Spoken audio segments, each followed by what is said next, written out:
I know that the opening clip by this young lady was supposed to be funny about having to go ask your parents permission to watch your kids so you can go out. But what happened to the days when mothers wanted to stay home and raise their kids? The problem is that a lot of these women want to maintain that same lifestyle while they choose to raise kids without men. What up, gents? Welcome to TSG Uncut. I'm your host, Sean C. I'm not going to do a lot of talking today, but these clips are going to speak for themselves. So please watch to the end, because today I am going to expose how single mothers are destroying our kids by being selfish. So do me a favor, hit that like button, and without further ado, let's get started. If your daddy ain't shit, clap your hands. If your daddy ain't shit, clap your hands. Yeah.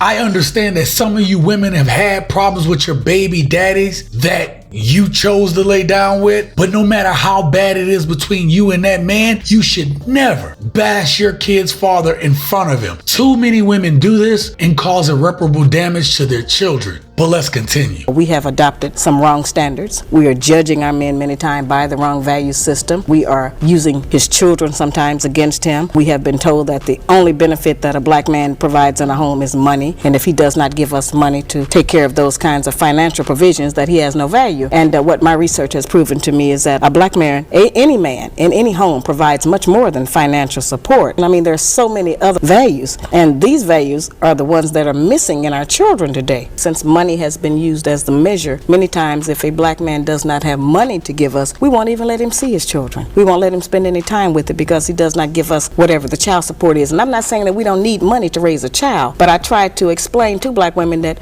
raising a child consists of much more than feeding, clothing, and sheltering it. That's maintaining one. To raise one, you need a return of the parental coalition of the father and the mother to put the proper values into the child. One of the things I want to highlight that Mr. Shahrazad Ali brought up in here is that women who try to keep their kids from their fathers, they are willing to tell those kids lies. They are willing to speak ill on these fathers. They will even go to the point that they'll say that these men don't even exist. Where's my father? Nowhere to be found. You know why he was nowhere to be found?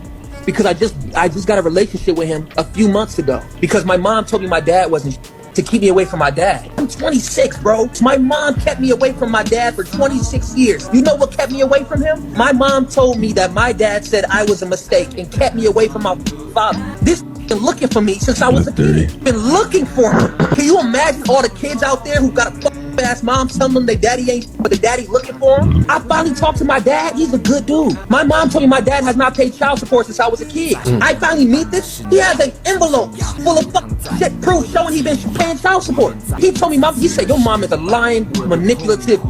I have not talked to my mom in months. Tupac wrote that song, Dear Mama. Remember that? Yes. Dear Mama. Because, his daddy wasn't in his life, right? Right. Tupac got shot when he was out in New York 5 times. And when he was in the hospital, Tupac got to visit him. I thought my father was dead for all my life. Really? Except after I got shot, I looked up and there was this nigga that looked dead on me. And he was my father, so I found out. His mother had been lying to him his entire life. That's Afeni Shakur lied to Tupac, and his mother knew his father was alive. Conceivably, Tupac could have been killed before knowing his daddy was alive. At first, Tupac's mum Afeni said she didn't know who his father was. Then she told him his father was dead. Hi, this is Tupac's biological father, Billy Garland. I asked Billy when he'd lost touch with Tupac. 76, 77. Why did they move so often? Well, she was on crack. She was on drugs. She did drugs at the time. And one time he was living in shelters. So Pac really had a bad life. Another issue that we are starting to experience in modern day society is that more and more women are lying to men and telling them that they are the father of children that isn't theirs. This flat out is paternity fraud. And a lot of modern women are engaging in it just to get the bag. Meet Carnell Smith. Carnell Smith was a father out of Atlanta, Georgia, who when his child turned 11, this beautiful girl that he had raised, his pastor told him he needed to get a paternity test. He went and had not one, but 2 paternity tests that said he was never the father to begin with. Obviously, he took this to the courts and said, not only is it not my child, I shouldn't have to pay child support, I should get that money back. The judge told him he should have found out sooner, ordered him to continue continue paying child support, and now he's not even allowed to see the kids. Well, that didn't sit right with Carnell. This man took it all the way up to the Supreme Court and went to 11 different states to protect guys like you from this when it happens. It's called paternity fraud. Meet Jimmy Smith. Looks like a pretty strong guy, doesn't it? Unfortunately, even he wanted his father, and he would find out when he was 18. His mom had lied to him his whole life and told him that his stepdad was his biological father. When she went to break up with him, Jimmy found out the truth, that he had a father that he had never seen before in his life. When Jimmy heard about this, he rushed home to find his dad, only to find out he passed away 2 years prior. He found out his dad had searched for him his whole life. On some of these so-called podcasts, you have women who are mad at the manosphere, red pill, whatever movement you want to call it. These women are angry and bitter because they are alone. No one wants to put up with them and their personality. So they get onto these different podcasts and they spew lies and say that the problem that we're seeing in society is just men. What they won't admit to is all the women who are going through all this psychological trauma, and they are taking it out on our kids. When I look at the Black community and the problems in it, it's associated with males and male pathology. When you talk about violence. Like a zombie. That's the latest on the woman accused of beheading her own baby girl. She reported her daughter missing on November 6th, and then 6 days later, her badly decomposed body was found. She pleaded guilty. A mother arrested for stabbing her 2 sons, with police saying that mother reportedly claimed this was all part of a ritual. Yesterday, a jury found LaTarsha Sanders guilty of 2 counts of first-degree murder for the deaths of her sons, 8-year-old Edson Brito and 5-year-old Layson Brito. Murdered by her mother for, quote, loving her father too much.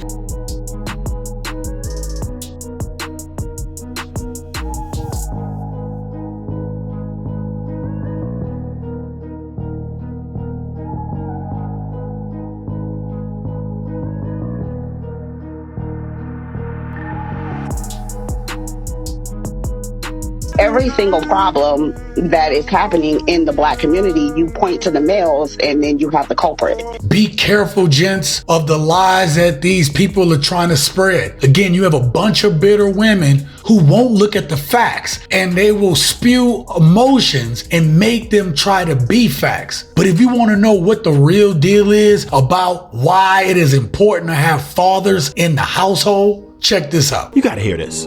So 70% of inmates are a product of a single-parent household. What they don't tell you is that single fathers produce similar statistics of those of homes with 2 parents, while single mothers don't. So the key to keep your children out of prison is the father. But mothers are awarded custody 90% of the time. Women are incentivized to leave a marriage, and prisons profit $74 billion a year. Am I thinking too much, or is there some sort of plan here? Fathers are needed in the household to provide structure, guidance, support, to give them discipline and purpose. Continue to let your child know that you love your child. Continue to give them that guidance and instructions. But before you lay down with a woman, or before you decide to go further with a woman, make sure you vet her. Make sure you understand her past. Because once you lay down with them, the system is on their side. And it is our children who are suffering because of it. Women, they don't need a man in the house, and right now it is damaging our kids to the point we are seeing the beginning stages of the breakdown of modern day society. And you have to ask yourself, is it benefiting the women? Is it benefiting our kids? Is it benefiting men? You got to ask yourself, who stands to gain for the breakdown of the modern family? I'll let you figure it out yourself.